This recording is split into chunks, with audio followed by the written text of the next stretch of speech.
Notice him. He not only came to Beersheba and he left his servant there, but he himself went a day's journey into the wilderness and came and sat down under a juniper tree, and he requested for himself that he might die and said, "It's enough.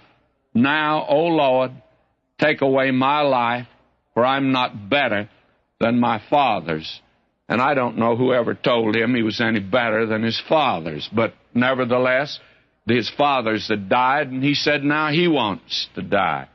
Now, you must admit that that's quite a change from the man on the top of Mount Carmel defying the prophets of Baal, and the man now hiding under a juniper tree way down in the south, the other end of that land, hiding from a woman, from Jezebel. Ahab didn't make any effort to destroy him or to arrest him at all. But I tell you, Jezebel hated him, and she is not going to let him get by with it if she can do anything for him at all. Now, I think that we need to note that this man had gone through that traumatic experience when he stood before that altar and prayed God, and the fire from heaven fell. And then he put to death the prophets of Baal. Then there was the great rainstorm that came, and it was a victory for Elijah. And so Ahab went back and reported to Jezebel, and she sent him a telegram and said, "I want you to know that I intend to get you." And she is the most wicked woman in the Bible. And Elijah got his eyes off the Lord, and he ran to what was the end of the world in that day. And when he got to Beersheba, he just kept going, and he felt he was out of reach. And frankly, when I see him crawl up and underneath that juniper tree, I'm ashamed of him. He couldn't sing "Down in the Dumps I'll Never Go." That's where the devil keeps me low. I'm sure that some of us, very pious fundamentalists, we would have given him a very fine little lecture on to be cheerful and optimistic and smile, that Romans 8:28 was still in the Bible.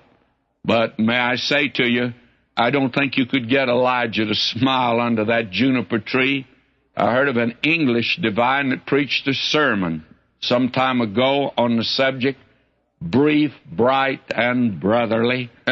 Elijah didn't feel that way underneath that juniper tree. Now, you can criticize him, you can find fault with him, you can denounce him, and you can say he's not trusting God as he should, and that he's a disgrace to the Lord, and you can throw a brick at him, and you can say, "Is this the man that defied the prophets of Baal? Is this the man that said, 'If the Lord be God, follow him'?" What's happened to our prophet? What disease has smitten him? What's the diagnosis of his disease? Could you give us the etiology of it? Well, let me suggest to you here several things. There is here a physical cause.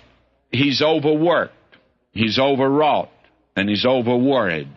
He was physically exhausted. I think he could have dropped in his tracks after that experience on Mount Carmel. He was worn out with this arduous task of standing for God. The sin of the ministry is not finances, friends. Great many people think that it is. I think there are few that run a religious racket. I know several, I'm confident, are doing that. But the average preacher, actually, that's not the problem. When I was ordained, they warned me of 3 sins of the ministry: pride, and of being boresome, and laziness. And I'm confident some folk are never going to get under a juniper tree. And you know why? They're too lazy.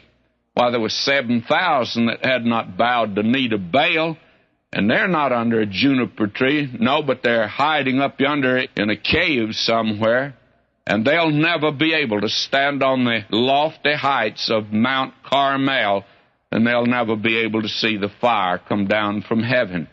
This man Elijah stood alone. He was a prodigal of his own physical strength. And some dear saint, I'm sure, whispered in his ear, "You're doing too much. Take it easy." Elijah would never have run from Jezebel if he hadn't been exhausted. And I think we need today men that are willing to work for God. I hear a great deal today of folk being dedicated to God, and they're as lazy and careless in the Lord's work as they possibly can be. Now, will you notice there's something else here? There is a psychological factor. This is the day of hypertension, frustrations, sterility, frigidity, nervous debilitation, disappointment, discouragement, despondency, letdown, rundown, and a breakdown.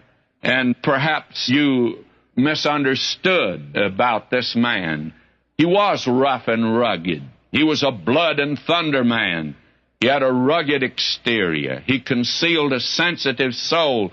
He was ruled by his emotions, though, and he could go from that of elation to that of dejection. He possessed the finer sensibilities, I think, an artistic taste, an aesthetic nature. Those who do things are emotional. They suffer maybe from manic depressive psychosis, as the psychologist says. A woman is probably the most delicate of God's creatures. And may I say to you that she is emotional, but she has a finer sensibility than a man. Elijah had that kind of a nature. You ever notice that God put around that tabernacle with all its beauty and wealth and wonderful workmanship, badger skin? That was the exterior. The exterior of this man here is a man that was like that. And that's Elijah for you.